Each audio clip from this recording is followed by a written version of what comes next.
Dati po, pinag-usapan natin mga pagkaing nakakatanda, habits na nakakatanda sa atin. Ngayon naman, focus tayo sa mga 10 pagkaing nakakabata, maganda sa balat natin. More ito ang kakainin natin. So, quote-unquote, mga good foods to versus sa mga bad foods na pag-usapan din natin mamaya. Ito po, napakaganda. Yung mga nasa lista po nating 1 to 10, karamihan prutas, gulay, tsaka yung kulay nila mahalaga. Napakaganda pagka-orange, pagka-red, pagka-green, papaya. Halos number 1 ata to eh. So, maganda sa balat, iwas sa wrinkles, tanggal ng mga fine lines. Meron siyang alpha-hydroxy acids, AHA, na ginagamit din sa mga skincare products. Di ba, minsan may nakikita kayong papaya soap, papaya cream, o nilalagay sa mukha. Maganda po kasi mga component niya. Yan ang ginagamit. So, gaganda rin kulay natin. Mas medyo reddish orange din yung kulay natin. Mas gaganda. Spinach, kangkong, very healthy. Itong mga green vegetables. Meron siyang vitamin A, vitamin C, vitamin E, may vitamin K para sa dugo, may magnesium pa siya. Tapos, meron siyang, tumutulong siya sa collagen production. So, yung ganito, mataas pa sa fiber. Maganda sa tiyan. Diba ako na? So, ito po, very healthy. Maganda po sa balat natin. Number 3, napaka-healthy po, avocado. Yung iba, ayaw kumain ng avocado. Sabi nila, Doc, oily yan. Meron siyang fat, pero good fat siya. Good and healthy, monounsaturated fat. So, napakaganda, parang di ba, medyo may pagka-oily siya, hydrating siya, maganda sa balat, maganda sa katawan. Huwag lang lagyan na masyado maraming gatas at ibang bagay. Okay?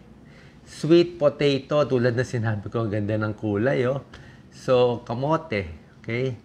May antioxidant, may beta-carotene, tapos nagiging vitamin A siya, maganda siya sa skin elasticity, nagtatanggal din ng dead cells. Actually, may konting pag-aaral, pero basically maganda to. Actually, sa baga, maganda ang kamote. May pag-aaral yung malakas manigarilyo, okay din to. Hindi lang sa balat, sa buong katawan. Bata, matanda, healthy to. Ito po ang ganda ng kulay.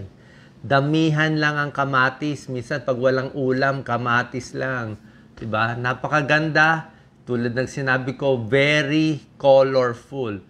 Orange, very red. Ayan, no? Lycopene. May carotenoid, may vitamin A. Napakaganda po. Protects the skin. Lycopene, maganda sa puso. Prevents heart disease. Maganda sa, para din papababa ng cholesterol. Napakaganda, anti-cancer properties. At sa mga lalaki, kailangan natin tomatoes. Kasi yung mga may prostate problem, lumalaki ang prostate. Takot tayo sa prostate cancer. Kamatis ang katapat para makaiwas tayo sa mga prostate cancer. Mas okay po yung kamatis mismo kumpara sa ketchup, spaghetti with red sauce, or tomato sauce. Kasi pag ginawa ng ketchup at tomato sauce, maalat na eh, may salt na eh. Ito, mas healthy po siya. Ayan, oh. Okay lang buto, walang problema.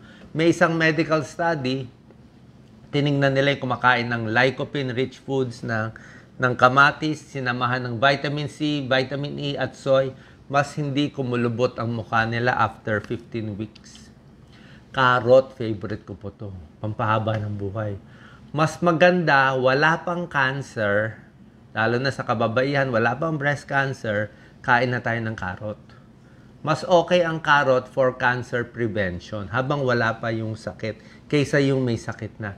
Bukod dito, para sa mata, anti-aging, pampaganda ng kulay. Kita mo naman yung kulay nito. Gaganda pag dumi nyo dito. Kung meron kayong almoranas, fissure sa puwet, yung masakit pag dumudumi. Ito po, gaganda dumi nyo, very smooth, hindi magagasgas yung bituka puwet natin. Especially kung mga carrot shake, ba? Cleanse the body, healthy teeth, tsaka bawas sa stroke. Pagdating po kasi sa cancer, ito po kasi issue. Lahat ng tao, yan ang kinakatakot natin eh. Top 3, top 2 cause na of death ang cancer, lalo na sa ibang bansa. May mga bagay nagkokos o nagpapataas ng risk ng cancer pag tumatanda tayo. Ano to? Ito yung mga negative factors. Merong good factors. Ang negative, yung mas tumatanda. May lahi kayo ng cancer. Okay? Naninigarilyo. Sobrang stressful ang buhay. Ang kinakain, puro matataba, mamantika, bacon, lahat ng taba. So, yun, high risk ka magka-cancer.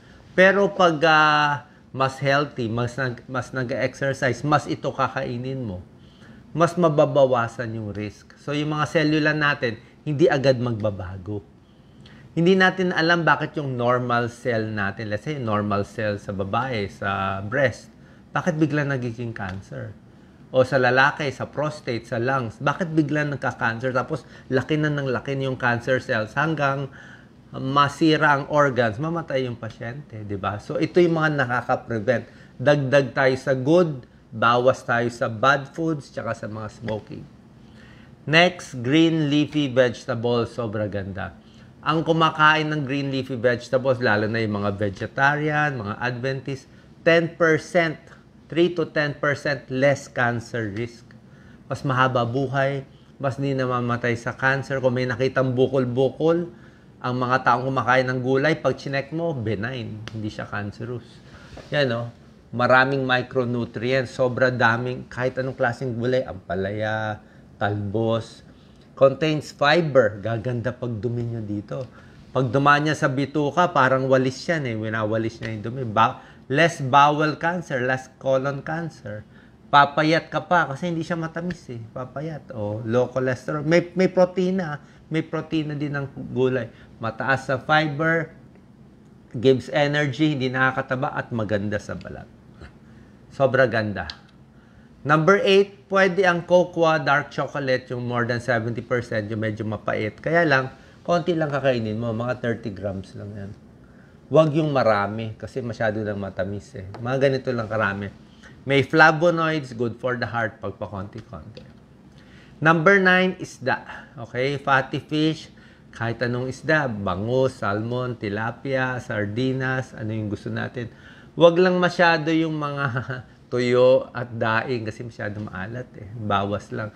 Itong mga mas fresh, may omega-3 fatty acids, maganda sa puso, maganda sa skin, 'di ba? Maganda kung may palpitation, mataas ang cholesterol. Isda, napaka-healthy. Okay lang yung taba ng isda. Mga belly, bangus belly, tuna belly, pwede po lahat yan. Dagdag ko na rin, hindi ko lang po nalagay sa listahan, citrus fruits. Citrus fruits, napakaganda, mataas sa vitamin C. Lemon, dalandan, calamansi, mga suha, pwede rin yan. Very healthy po. And lastly, green tea. May tsaan ng green tea, meron siyang antioxidants, nakaka-prevent ng mga damage from the sun sa UV light, at may konting pag-aaral, nakakabawas ng cancer. Okay? Hindi naman ganun kalalaki studies, pero medyo maganda, di ba? Mga Japanese, Asian, green tea. So, yan po yung mga 10 pagkain na mas kakainin natin para mas healthy. More exercise para gumanda circulation. Tulog, napakahalaga ng tulog. Pag maganda ang tulog. Other ways, kailangan may moisturizer. Pag maliligo tayo twice a day. Yan po. Bukod dito sa mga healthy foods na tinuro ko, sisingit ko na rin yung mga babawasan o iiwasan. Hindi naman talaga ganun ka bad foods. Pero kung mas marami dapat nung healthy kaysa itong mga babawasan natin. Diba? Bawasan ang soft drinks at matatamis. Tubig na lang. Sabi ko nga, lemon water, mas okay. Kasi pag soft drinks, energy drinks, taas sa calories. Oo, nakakataba, may phosphorus, hindi maganda sa kidneys, diba? Alam nyo naman, matamis. Isang baso nito, 10 kutsaritang asukal, parang kumain ka na sa platong kanin. Dito, hindi ka pa mabubusog. Tubig na lang iserve nyo. Processed meat, nagsabi na ang World Health Organization, processed meat and meat in general, nakakataas ng cancer risk. O, sabi mo, Doc, ba't binibenta pa? Kailangan natin kumain depende nga sa dami. Tulad na sinabi ko, mas maraming ganitong pagkain, naninigarilyo ka pa, may lahi pa ng cancer, mas malaking chance maaga ng kaka-cancer. Pero kung less ang pagkain nito, mas maingat, di mas mababawasan ang chance. Okay, so processed meat, bawas lang bacon, sausage, ham, kasi may preservative siya kaya tumatagal. Tsaka maalat, tsaka mamantika. Okay, alcohol, alam naman natin yung malakas sa alak, 'di ba? Mas maputla ang muka, masama sa atay, masama sa utak, tapos sa tiyan din, at nakakapangit ng balat. Nakaka-dehydrate. Basically, nakaka-dehydrate. Yung mga prutas na sinabi ko, nakaka-hydrate siya eh. Di ba? Ito, nakaka-dehydrate po. Fried foods, yung ganito, pritong-prito. Okay? Lalo na pag reheated oil, ulit ng ulit yung mantika, tapos very high heat na kumukulo. Minsan, nagtatransform yung chemical eh. Nagiging cancerous. Okay? Tapos bawas din. Tataas ang cholesterol. Magbabara sa ugat natin yan. Puro mantika. High fructose corn syrup. Hindi natin alam, nilalagay yan sa mga processed foods. Nakahalo na yan. Itong donut, matamis na, nakalubog pa sa oil. Ito lahat ng mga sweets, candies, yan, mga lollipop, kahit mga baked goods, mga icing, mga drinks, mga ice cream. Minsan, marami dyan nilalagyan ng mga chocolate, nilalagyan nito ng pampatamis na mas nahihirapan yung katawan natin. Anong bad effects? Marami nagkaka-fatty liver, tumataba, nagkaka-diabetes, nagkaka-gout. Okay, konting bawas. Ito, nung bata ako, mahilig tayo kumain ng sunog, di ba? Barbecue na sunog, hindi natin alam eh. Pero ngayon, bawal po. O, huwag kainin, pangit na ngayon lasa. Pwede kumain ng inihaw, wag lang yung sunog. Ayaw natin ng hilaw, ayaw mo rin ng sunog. Yan po. Tanggalin nyo, tapyasin nyo. Cancerous eh. So, meron siyang AGE, Advanced Glycation End Products. Mas nagiging dadami inflammation, pamamaga sa katawan. Siyempre, junk foods, bawasan natin. Mamantika, sobra alat. Oo. Sama na natin instant noodles, sobra alat. Noodles, instant noodles, okay lang mapaminsan-minsan. Yung sabaw nun, di ko na kinakain eh. Kasi nandun yung alat eh. So, yung noodles na lang, pampabusog. Tapos yung alat, bawasan nyo, tanggalin nyo lang. Kasi nandun yung salt. Ang mga Pilipino, 4 times kumain ng salt. May preservatives pa, may acrylamide, may calories, may betchin. Doon tayo sa tunay na pagkain. Lalo na sa bata, huwag natin pakainin ng puro ganito. Hindi matututo kumain ng gulay. Pag tumanda sila, magkakasakit, maaga pa, high blood na. O pati itong mga sweets, maha-hyper yung mga bata. O, di ba? Di ba? Fructose to sa maraming klaseng matatamis, di ba? Mas mataas ang risk for diabetes, heart disease, overweight, tsaka cholesterol. Yan po, alam naman natin ito yung mga babawasan. Pa-konti-konti kung gusto niya, paminsan-minsan, para lang ma-satisfy yung urge. Ito mga habits, iiwasan natin. Tulad na sinabi ko, alcohol, matulog ng sapat, bawas stress, tubig. Dapat uminom ng maraming tubig. Yan ang pinakamahalaga. Tigil sigarilyo at iwas sa mga crash diet. Kung magpapapayat man, yung dahan-dahan lang pagpayat. Okay? Apply sunscreen. Huwag masyado magpapaara pag tanghali. Stay hydrated. Tubig, 8 to 12 glasses. Moisturizer, pampaganda ng balat. Mag-exercise, gaganda circulation. Magpapapawis, tsaka yung mga tinuro kong anti-inflammatory diet. Sana nakatulong to.